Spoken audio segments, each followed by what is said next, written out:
दोस्तों, आज मैं आप लोगों को बताने जा रहा हूं सबसे डरावनी और चौंका देने वाली भविष्यवाणी। परम संत बाबा जय गुरुदेव जी महाराज द्वारा किए गए भविष्यवाणी को आज मैं आप लोगों को सुनाऊंगा और 16वीं सदी के संत रविदास जी की भविष्यवाणी और सुनाऊंगा भगवान कृष्ण के भक्त सूरदास जी की भविष्यवाणी। अभी तक चैनल को सब्सक्राइब नहीं किए है तो जल्दी से चैनल को सब्सक्राइब कर ले। हमारी वीडियो सबसे पहले देखने के लिए बेल आइकन बटन को प्रेस करें। जय गुरुदेव पंथ के संस्थापक तुलसीदास की भविष्यवाणी। वे अपने पुस्तक जय गुरुदेव अमरवाणी के पृष्ठ 22 पर लिखते हैं, भविष्य में बीमारियों के बम फेंके जाएंगे। इस प्रकार की शुरुआत चीन करेगा। चीन अमेरिका के बड़े बड़े शहरों को नष्ट कर देगा। वहां भी लोग बेमौत मरेंगे। अमेरिका चीन तथा रूस चीन में आपसी युद्ध होगा। चीन में भी भारी संख्या में लोग मरेंगे। चीन की बच्ची आबादी को भारत शरण देगा। आगे चलकर गृह युद्ध छिड़ जाएगा तो अब जान बचाना मुश्किल हो जाएगा। अन्न और दवाइयों की कमी पड़ जाएगी। मेरी बातों को अभी आप हंसी मजाक मानते हो। मैं तो आत्म कल्याण का काम करता हूं। आप मेरी बातों को अभी ना माने, जब सामने आएगी तब मान लेना। फिर आगे पृष्ठ 31 पर लिखते हैं, बाबा जय गुरुदेव की घोषणा अनिश्चय बेहतर। आगे विश्व युद्ध होने पर भारी नुकसान होगा। लाशें पड़ी रहेगी, कोई उठाने वाले नहीं मिलेंगे। चीन, पाकिस्तान, अमेरिका आदि मुल्कों से विषैले बम फेंक जाएंगे। अधिकांश बम भारत की धरती पर उतार लिए जाएंगे। कीटाणु बम फेंक जाने पर बेगुनाह इंसान, जानवर, पक्षी आदि जब मरने लगेंगे तो भारत का एक फकीर ऐसी जबरदस्त उल्टी आंधी चलाएगा कि उसमें हाथी भी उड़ता हुआ नजर आएगा। तेज हवाएं सभी कीड़ों को उड़ाकर वहां ले जाएगी जहां से बम फेंके गए होंगे और फिर उस मुल्क के लोगों का सफाया हो जाएगा। संत रविदास, 16वीं सदी के चमत्कारी संत रविदास। दोस्तों, संत रविदास जी की भविष्यवाणी। भारत में अवतारी होगा जो अति विश्व में कार्य होगा, ज्ञानी और विज्ञानी होगा। वे अद्भुत सेनानी होगा, जीते जी कई बार मरेगा। छद्म वेश में जो विचरेगा, देश बचाने के लिए होगा एक आह्वान। युग परिवर्तन के लिए चल प्रबल तूफान। तीनों ओर से होगा हमला, देश के अंदर द्रोही घपला। सभी तरफ कोहराम मचगा, कैसे हिंदुस्तान बचेगा। नेता, मंत्री और अधिकारी जान बचाना होगा भारी। छोड़ सब मैदान भागेंगे, सब अपने अपने घर देखेंगे। जिन जिन भारत मात सताई, जिसने इसकी करी लुटाई, ढूंढ ढूंढ कर बदला लेगा, सब हिसाब चुकता कर देगा।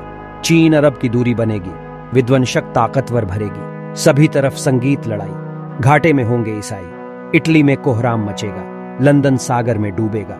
युद्ध तीसरा प्रलय करी, जो होगा भारी संघारी। भारत होगा विश्व विजेता, भारत होगा विश्व का नेता। दुनिया का कार्यालय होगा, भारत में न्यायालय होगा।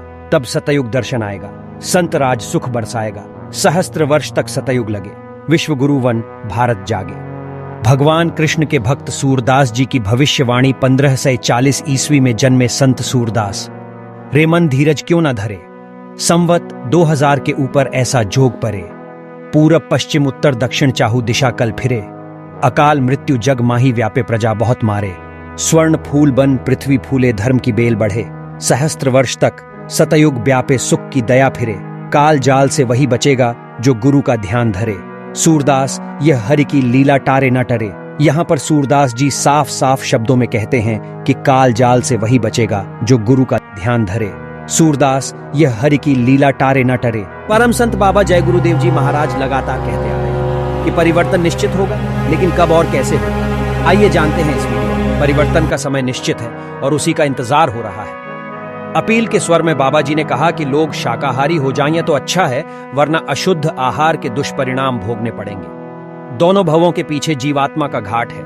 वहां आ जाओ तो वहां सुख मिलेगा, आनंद मिलेगा। जीवात्मा के ऊपर छड़ी हुई जन्मों जन्मों की गंदगी उसी घाट पर धोई जाती है। ऊपर के लोकों, स्वर्ग, बैकुंठ आदि में जाने का रास्ता मनुष्य शरीर में ही दोनों आंखों के पीछे से गया हुआ है। विचार करो, क्या कोई रोगी किसी पुराने जमाने के प्रसिद्ध हकीम या वैद्य से अपनी बीमारी का इलाज करवा सकता है? क्या कोई फरियादी पुराने जमाने के किसी न्यायमूर्ति, न्यायाधीश से अपने मुकदमे का फैसला करा सकता है?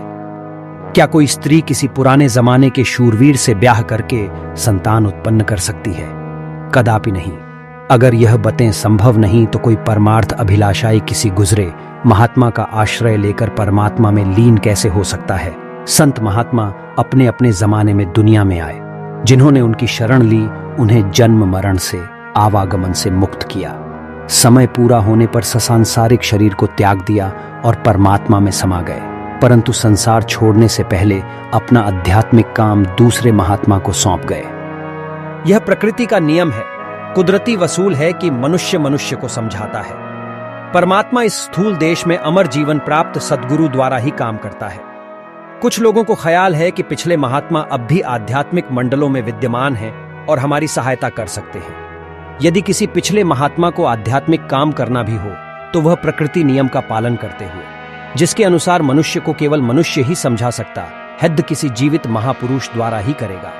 अगर हमने किसी महात्मा को देखा नहीं और शैतान या कोई अन्य अधूरी रूह अंतरी मंडलों पर प्रकट होकर यह कहे कि मैं अमुक महात्मा हूं, तो हम उस महात्मा को न पहचान सकने के कारण धोखे के शिकार हो जाएंगे।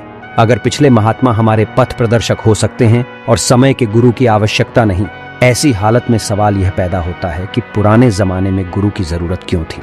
अगर गुजरे महात्मा रूहानी तालीम देकर अब रूहों को मालिक से मिला सकते हैं, तो कुल मालिक स्वयं यह काम कर सकता था। अगर जिंदा महात्मा की जरूरत किसी जमाने में थी, तो वह इस बात का प्रमाण है कि जिंदा गुरु की अब भी जरूरत है और हमेशा रहेगी।